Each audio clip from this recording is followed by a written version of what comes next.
संपदाच्या व्यासपीठावरून आपणा सगळ्यांना वाचन प्रेरणा दिनाच्या मी मनापासून शुभेच्छा देते.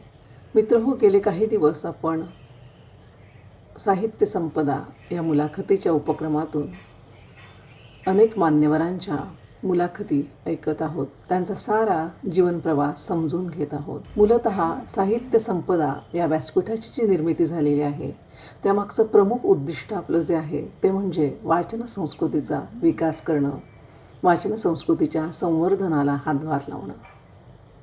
आणि आजचा हा जो वाचन प्रेरणा दिन आहे हा तर संपूर्ण महाराष्ट्रात याच हेतूने सुरू करण्यात आलेला आहे. शासनाच्या तसंच विविध संस्था वाचन प्रेरणा दिनानिमित्त आज संपूर्ण महाराष्ट्रभर विविध असे कार्यक्रम करत आहेत. महाराष्ट्र शासनाच्या मराठी भाषा विभागांतर्गत येणाऱ्या साहित्य संस्कृती मंडळाकडून देखील वैविध्यपूर्ण अशा उपक्रमांचं या निमित्तानं आयोजन केलं जातं. आजच्या या वाचन प्रेरणा दिनाच्या निमित्तानं मी महाराष्ट्र राज्य साहित्य संस्कृती मंडळाच्या काही उपक्रमांची आपल्याला अगदी थोडक्यात माहिती देऊ इच्छिते. बऱ्याचदा असं म्हटलं जातं की मंडळाची विविध पुस्तकं आहेत ती पोचण्यासाठी आम्ही काय केलं पाहिजे, मंडळाच्या उपक्रमांची माहिती मिळण्यासाठी आम्ही काय केलं पाहिजे, असे असंख्य फोन, असे असंख्य ईमेल मंडळाला येत असतात. तर त्या दृष्टीने आपल्या सगळ्यांशी संवाद साधावा आजचा हा हेतू आहे, यामागचा हेतू आहे. महाराष्ट्र राज्य साहित्य संस्कृती मंडळाच्या स्थापनेपासूनच मंडळाने अत्यंत उत्तम अशा ग्रंथांची निर्मिती केलेली आहे. आज मितीला 585 अशा ग्रंथांची निर्मिती मंडळाकडून झालेली आहे आणि अत्यंत विविध असे विषय हाताळलेले आहेत या ग्रंथांच्या निर्मितीमध्ये. मंडळाचं पुस्तक प्रकाशन हे जसं मुख्य उद्दिष्ट आहे तसंच त्या जोडीने कालानुरूप अशा विविध नवीन योजना मंडळाकडनं राबवल्या जातात. मंडळाची ही जी मुख्य पुस्तक प्रकाशन योजना आहे या पुस्तक प्रकाशन योजनेअंतर्गत 1960 सालापासून मी तर्कतीर्थ लक्ष्मण शास्त्री जोशी हे मंडळाचे पहिले अध्यक्ष होते.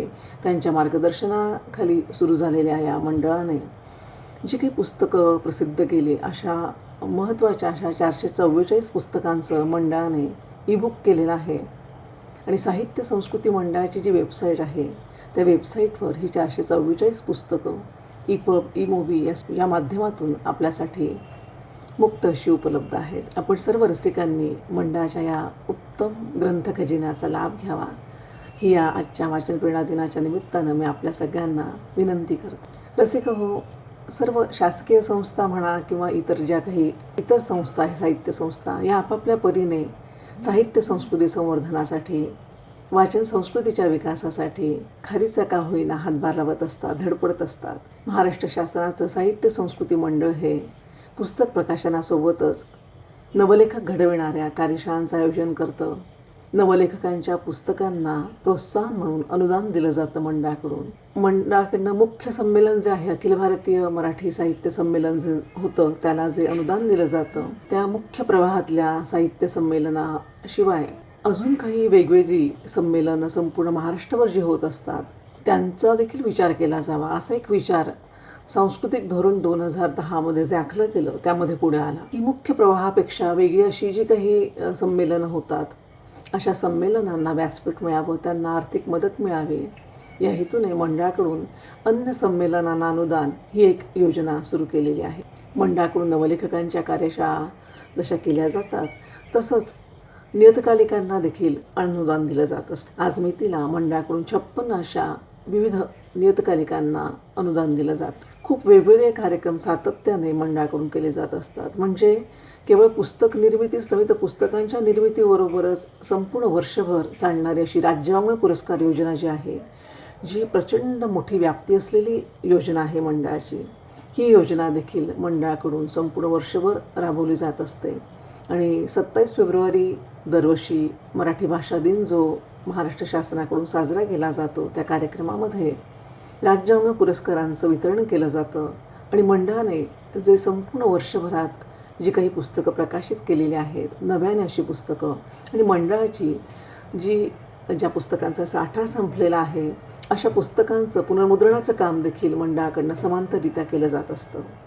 तर मंडळाच्या नव्या आणि जुन्या पुस्तकांचं रिप्रिंटिंग, पुनर्मुद्रण अशा स्वरूपाचं काम मंडळाकडनं जे केलं जातं त्या पुस्तकांचं प्रकाशनाचं देखील काम 27 फेब्रुवारीला आपण खूप उत्साहात प्रकाशनाचा कार्यक्रम तो साजरा करतो.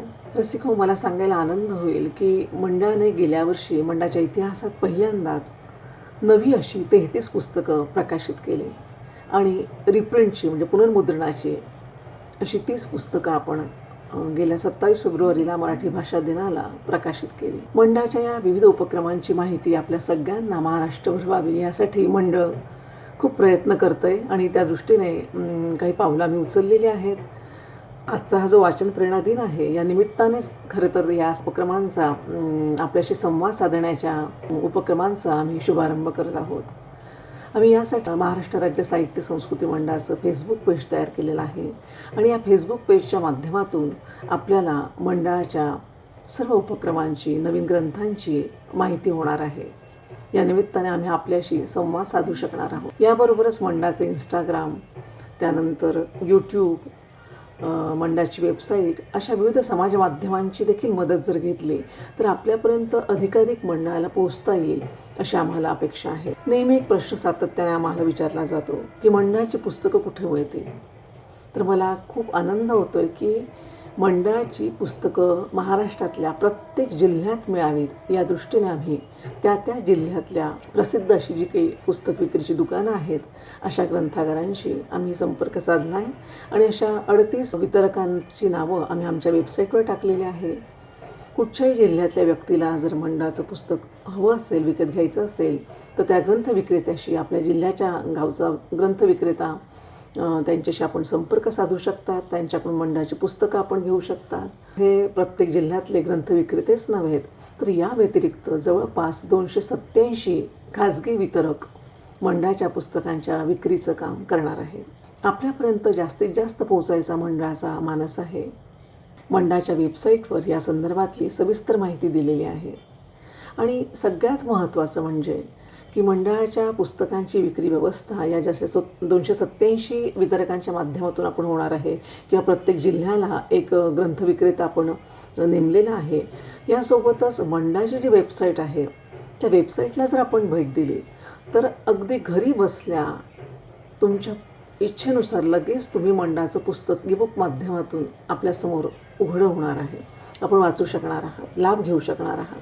त्यामुळे मंडळाच्या 444 पुस्तकांच्या ईबुकसोबतच मंडळाची जी नवी पुस्तकं आहेत ती देखील आम्ही आपल्याला ईबुकच्या माध्यमातून उपलब्ध करून देणार आहोत. यासोबतच महाराष्ट्र शासनाचं जे शासकीय मुद्रणालय आहे, शासकीय मुद्रणालयाच्या माध्यमातून महाराष्ट्र राज्य साहित्य संस्कृती मंडळाच्या पुस्तकांच्या वितरणाचा तुमच्यापर्यंत ती पुस्तकं पोहोचवण्यासाठी फार मोठा एक महत्त्वाकांक्षी प्रकल्प राबविला जाणार आहे. आता येत्या काही काळातच त्याचा लाभ घेऊ शकाल. तर माझी आपल्या सगळ्यांना विनंती आहे, मंडळाची जी वेबसाईट आहे, तर जे फेसबुक पेज आहे, इंस्टाग्राम पेज आहे आणि यूट्यूब चॅनल जे आहे आपण सुरू करतोय त्या सगळ्यांच्या माध्यमातून आपण मंडळाच्या उपक्रमांची माहिती घ्यावी, लाभ घ्यावा ही आपल्याला मी विनंती करते.